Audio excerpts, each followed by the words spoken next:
Doll island, Mexico. Mexico city से 17 मील दूर south में ओशिमिल्को कैनल में एक छोटा सा आइलैंड है जिसका नाम ला इस्ला दे ला मुनिकास है। हाँ जी हाँ दोस्तों, इस आइलैंड का नाम ला इस्ला दे ला मुनिकास है, पर अब यह आइलैंड डॉल आइलैंड के नाम से भी जाना जाता है। वास्तव में यह आइलैंड एक फ्लोटिंग गार्डन है जिसे कि मेक्सिको में चिनम्पा कहते हैं। इस आइलैंड की खासियत यह है कि इस आइलैंड पर सैकड़ों की संख्या में डरावनी और टूटी फूटी डॉल लटकी हुई है। यह आइलैंड 1990 में लोगों की नज़रों में आया जब मेक्सिको सरकार ने ओशिमिल्को कैनल की सफाई का काम शुरू किया और कुछ कर्मचारी सफाई करते हुए इस आइलैंड पर पहुंचे। इस आइलैंड के ओनर डॉन जुलियन थे। वे इस आइलैंड के बारे में जानने के लिए अपना परिवार छोड़कर यहाँ रहने आए और तकरीबन 50 साल तक यही रहे। अब बात यह आती है कि इतनी सारी डॉल्स इस आइलैंड पर पहुंची कैसे, उन्हें यहाँ पर किसने लटकाया और इसके पीछे कारण क्या है। इसकी कहानी भी बड़ी रोचक है। Number 2, shell island. इसका असली नाम फेडियोट आइलैंड है जो कि पश्चिम अफ्रीका के सेनेगल कोस्ट के पास स्थित है।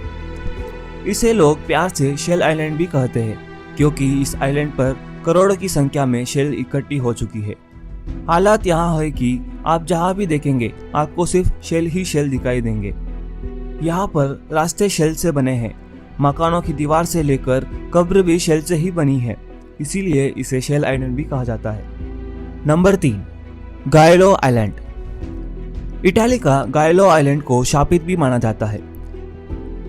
शापित इसलिए कि इस आइलैंड के सभी ओनर की किसी न किसी कारणवश मौत हो गई या फिर उनका भारी नुकसान हुआ।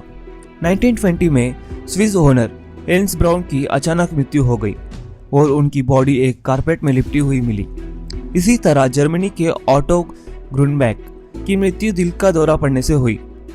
इस आइलैंड के एक अन्य ओनर जो कि इंडस्ट्रियलिस्ट थे ने स्विट्जरलैंड के मेंटल हॉस्पिटल में सुसाइड कर लिया। मल्टी बिलियनर पॉल गेट ने इस आइलैंड को खरीदा तो उनके ग्रैंडसन का किडनैप हो गया। वही इस आइलैंड के आखिरी ओनर इंश्योरेंस में फ्रॉड करने के जुर्म में जेल भेजा गया। Number 4, मियाकोजिमा island. जापान में स्थित इस आइलैंड में न्यूक्लियर दुर्घटनाओं के अलावा यहाँ भूकंप की घटनाएं भी खूब होती है। यहाँ ओएमा वोल्केनो फूटता रहता है, इसी के कारण लोग यहाँ स्वच्छ सांस भी नहीं ले सकते। इस आइलैंड पर जिंदा रहने के लिए हमेशा गैस मास्क लगा के रखना पड़ता है क्योंकि यहाँ के वातावरण में जहरीली गैस की मात्रा सामान्य से अधिक है। इस तरह इस द्वीप में एक नहीं बल्कि कई खतरे हैं। Number 5, rabbit island. Okunoshima island को रैबिट आइलैंड भी कहा जाता है। यहाँ हजारों की संख्या में खरगोश रहते हैं। बता दें कि इस आइलैंड को जापान द्वारा दूसरे विश्व युद्ध में उपयोग होने वाले केमिकल हथियारों का जगह बनाया गया था। इस आइलैंड में 1929 और 1945 के बीच में जापानी सैनिकों द्वारा यह गुप्त रूप से 6000 टन जहरीली गैस बनाई गई। इस गैस का परीक्षण करने के लिए ढेर सारे खरगोशों को यहाँ लाया गया था। अब यह आइलैंड एक टूरिस्ट रिसोर्ट के लिए पॉपुलर है। Number 6, Sable Island. कनाडा के हैलिफैक्स पार्ट के पास यह द्वीप धूल में लगातार छिपा रहता है। इसे देखकर ऐसा लगता है कि जैसे यह शिकार की तलाश में हमेशा चौकन्ना बना रहता है। कड़ी की गर्मी हवाएं और लेब्राडोर की ठंडी हवाएं यहाँ मिलती है।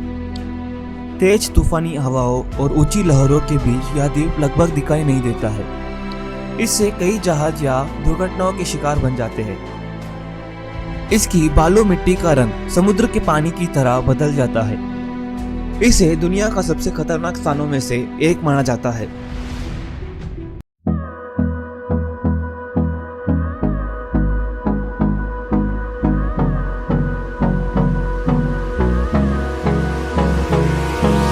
Hold me close till I get up.